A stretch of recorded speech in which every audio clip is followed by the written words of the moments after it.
ನಮಸ್ತೆ ಫ್ರೆಂಡ್ಸ್, ಸವಿಪಾಕ ಶಾಲೆ ಚಾನೆಲ್ಗೆ ತಮಗೆಲ್ಲರಿಗೂ ಸ್ವಾಗತ. ನಾನಿವತ್ತು ಹುರುಳಿಕಾಳಿನ ಸಾಂಬಾರು ರೆಸಿಪಿನ ಮಾಡಿ ತೋರಿಸ್ತಾ ಇದ್ದೀನಿ. ಹುರುಳಿಕಟ್ಟಿನ ಸಾಂಬಾರನ್ನ ಯಾವ ರೀತಿ ಮಾಡೋದಂತ ನೋಡ್ಕೊಂಬರೋಣ ಬನ್ನಿ. ಈಗ ಗ್ಯಾಸ್ ಮೇಲೆ ಒಂದು ಬಾಣಲಿನ ಇಟ್ಕೊಂಡಿದ್ದೀನಿ. ಅದಕ್ಕೆ ನೋಡಿ, ಮೆಜರ್ಮೆಂಟ್ ಕಪ್ಪಲ್ಲಿ 1.5 ಕಪ್ ಆಗುವಷ್ಟು ಹುರುಳಿಕಾಳನ್ನ ಹಾಕ್ಕೊಂಡು ಹುರ್ಕೊಳ್ತಾ ಇದ್ದೀನಿ. ಇದನ್ನು ಹುರ್ಕೊಂಡಿಲ್ಲ ಅಂದರೂ ಪರವಾಗಿಲ್ಲ, ಹಾಗೆ ತೊಳ್ಕೊಂಡು ಕುಕ್ಕರ್ನಲ್ಲಿ ಹಾಕ್ಕೊಂಡು ಬೇಯಿಸ್ಕೊಳ್ಬೋದು. ನಾನಿಲ್ಲಿ ಹುರ್ಕೊಂಡು ಮಾಡ್ತಾಯಿದ್ದೀನಿ. ಹುರ್ಕೊಂಡು ಮಾಡಿದರೆ ಟೇಸ್ಟ್ ತುಂಬಾ ಚೆನ್ನಾಗಿರುತ್ತೆ. ಹುರುಳಿಕಾಳು ಚೆನ್ನಾಗಿ ಹುರ್ಕೊಂಡಿದ್ದಾಗಿದೆ. ಇದನ್ನು ತಣ್ಣಗಾದ್ರ ಮೇಲೆ 2ರಿಂದ 3 ಸತಿ ಚೆನ್ನಾಗಿ ತೊಳ್ಕೊಂಡಿದ್ದೀನಿ. ಅದನ್ನು ಒಂದು ಕುಕ್ಕರಿಗೆ ಹಾಕ್ಕೊಳ್ತಾ ಇದ್ದೀನಿ.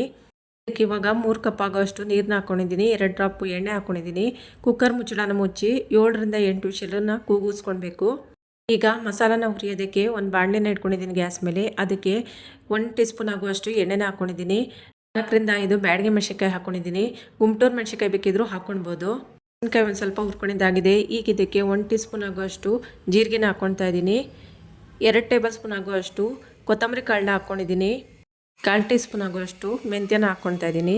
ಇದಿಷ್ಟು ಚೆನ್ನಾಗಿ ಗಮ್ಮನ್ನೋ ಅಷ್ಟು ತನಕನೂ ಹುರ್ಕೊಳ್ಬೇಕು. ಇದು ಹುರ್ಕೊಂಡಿದ್ದಾಗಿದೆ, ತಣ್ಣಗೂ ಆಗಿದೆ. ಈಗ ಇದನ್ನು ಮಿಕ್ಸಿ ಜಾರ್ಗೆ ಹಾಕ್ಕೊಳ್ತಾ ಇದ್ದೀನಿ. ಇದ್ರ ಜೊತೆಯಲ್ಲಿ 1 ಲಿಂಬೆ ಗಾತ್ರ ಆಗುವಷ್ಟು ಹುಣಸೆ ಹಣ್ಣು ಹಾಕ್ಕೊಳ್ತಾ ಇದ್ದೀನಿ. ಅರ್ಧ ಕಪ್ ಆಗುವಷ್ಟು ತೆಂಗಿನಕಾಯಿ ತುರಿನ ಹಾಕ್ಕೊಳ್ತಾ ಇದ್ದೀನಿ. ಮೊದಲೇ ಹುರಿದು ಇಟ್ಟಿದ್ವಲ್ಲ, ಆ ಹುರುಳಿಕಾಳನ್ನ 1-2 ಟೇಬಲ್ ಸ್ಪೂನ್ ಆಗುವಷ್ಟು ಹಾಕ್ಕೊಳ್ತಾ ಇದ್ದೀನಿ ರುಬ್ಬೋದಕ್ಕೆ. ಇದಕ್ಕೀಗ ನೀರು ಸೇರಿಸ್ಕೊಂಡು ನುಣ್ಣಗೆ ರುಬ್ಕೊಳ್ಬೇಕು.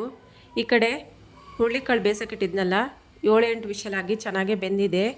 ಈಗ ಬೇಯಿಸಿದ ಹುರುಳಿಕಾಳನ್ನ ಸೋಸ್ಕೊಂಡು ಎತ್ತಿಟ್ಕೊಳ್ಬೇಕು. ಈಗ ಗ್ಯಾಸ್ ಮೇಲೆ ಒಂದು ಪಾತ್ರೆನ ಇಟ್ಕೊಂಡಿದ್ದೀನಿ. ಅದಕ್ಕೆ 2 ಟೇಬಲ್ ಸ್ಪೂನ್ ಆಗುವಷ್ಟು ಎಣ್ಣೆನ ಹಾಕ್ಕೊಂಡಿದ್ದೀನಿ.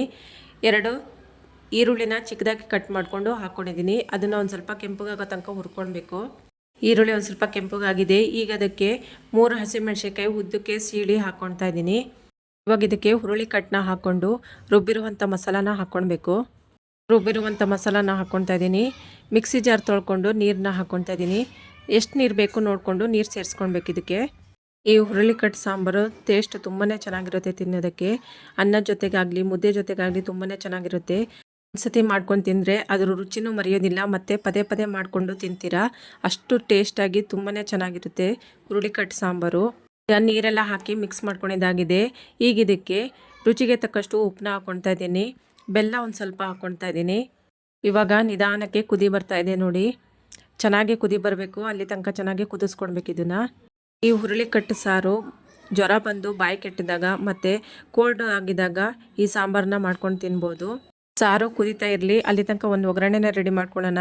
ಒಂದು ಪಾತ್ರೆನ ಇಟ್ಕೊಂಡಿದ್ದೀನಿ. ಅದಕ್ಕೆ 2 ಟೇಬಲ್ ಸ್ಪೂನ್ ಆಗೋಷ್ಟು ಎಣ್ಣೆ ಹಾಕ್ಕೊಂಡಿದ್ದೀನಿ. ಸಾಸಿವೆ ಅರ್ಧ ಟೀ ಸ್ಪೂನು, 4 ಎಸಳು ಬೆಳ್ಳುಳ್ಳಿ ಜಜ್ಜಿ ಹಾಕ್ಕೊಂಡಿದ್ದೀನಿ. 1 ಬ್ಯಾಡಗಿ ಮೆಣಸಿನ್ಕಾಯಿ, ಕರಿಬೇವು ಸೊಪ್ಪು ಇದಿಷ್ಟು ಹಾಕಿ ಒಗ್ಗರಣೆನ ಹಾಕ್ಕೊಳ್ತಾ ಇದ್ದೀನಿ ನೋಡಿ ಸಾಂಬಾರಿಗೆ. ಇವಾಗ ಪ್ಲೇಟ್ ಓಪನ್ ಮಾಡಿ ನೋಡ್ತಾ ಇದ್ದೀನಿ. ನೋಡಿ, ಸಾರು ಚೆನ್ನಾಗಿ ಕುದಿ ಬರ್ತಾ ಇದೆ. ಇದಕ್ಕೆ ಕೊನೆಯಲ್ಲಿ ಕೊತ್ತಂಬರಿ ಸೊಪ್ಪನ್ನ ಹಾಕ್ಕೊಳ್ತಾ ಇದ್ದೀನಿ. ಹುರುಳಿಕಟ್ಟಿನ ಸಾಂಬಾರು ರೆಡಿಯಾಗಿದೆ. ಕಡಿಮೆ ಸಾಮಗ್ರಿಗಳನ್ನೆಲ್ಲ ಬಳಸ್ಕೊಂಡು ಹುರುಳಿಕಟ್ಟಿನ ಸಾಂಬಾರನ್ನ ಯಾವ ರೀತಿ ಮಾಡೋದಂತ ನೋಡ್ಕೊಂಡ್ರಲ್ವ ಫ್ರೆಂಡ್ಸ್. ಇಷ್ಟ ಆದರೆ ಲೈಕ್ ಮಾಡಿ, ಶೇರ್ ಮಾಡಿ, ಸಬ್ಸ್ಕ್ರೈಬ್ ಮಾಡಿ friends. Thank you for watching.